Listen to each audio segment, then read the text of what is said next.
My name is Marcus Baskerville, head brewer and co-owner of Weather Souls Brewing Company, and this is your craft beer and brewing tip of the week.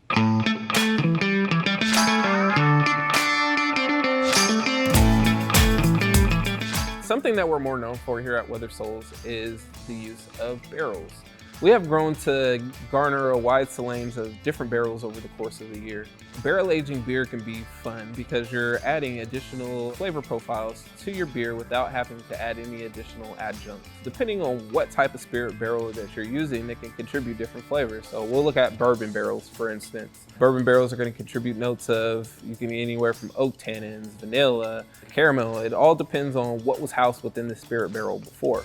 For us, we go ahead and have made a relationship with a lot of local bars and restaurants and barrel groups. This does is kind of provide us with barrels that nobody else will have the ability to get, which a lot of people know as single barrels or store picks. The single barrels and store picks, these were actually selected off of the main lot because they already contributed different flavors that your typical bourbon or whiskey wouldn't have off of the shelf. So for instance, our Sagamore store picks, or Eagle Rare store pick, Old Forester store picks, all the fun stuff that we've been able to go ahead and get within the last couple of years. When adding your beer to barrels, that's something that you want to think about in your actual recipe formulation.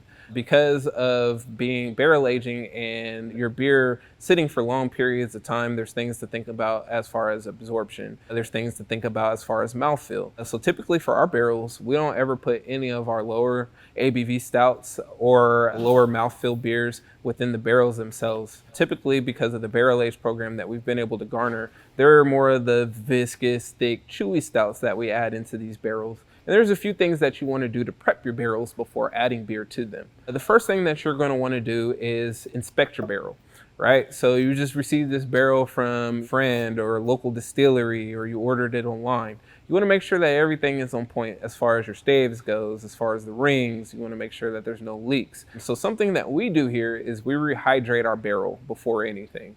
Our HLT water is at 196 degrees. So we basically add that to our barrel, let it sit 30 minutes and make sure that there's no leaks. But then also 196 degrees does sanitize our barrel for us. At the homebrew level, what we suggest and what my suggestion would be is to add water at about 170 degrees. Within 30 minutes, you're able to pasteurize that barrel, make sure that it's sanitized, but then also ensure that you're not going to have any leaks or cracks or anything where you might lose your finished product. After you go ahead and rehydrate your barrel, go ahead and empty it and make sure that all water is out of the barrel. From here, what you want to do is purge any additional oxygen. Because the barrel is a vessel that is open, it can be exposed to air, and there's obviously air within inside of this barrel that over time can ruin your beer. At the point after your initial fermentation, any addition of O2 is bad for your beer. So what we typically do is go ahead and purge these barrels. You're going to purge with CO2, make sure that all of that oxygen is out and there's a nice layer of CO2 before putting your beer in. You're going to fill your barrel up. I do suggest filling your barrel all the way. You can partially fill it, but over time, there is going to be some oxidation involved with that headspace. So you want to eliminate any additional headspace that you might have within the barrel, making sure that you're filling it. For us, we hard bung most of our barrels, but at the home level, you can bung it and then use a sanitized airlock to make sure that any additional CO2 is out, doesn't expand your barrel, or over time ruin your beer.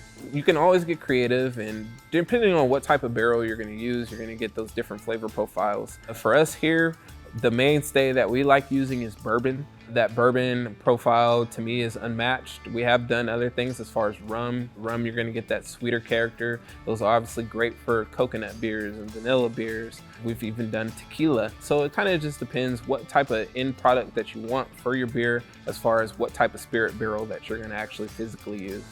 And for more information on brewing great stouts, including Black is Beautiful, make sure you click the link below.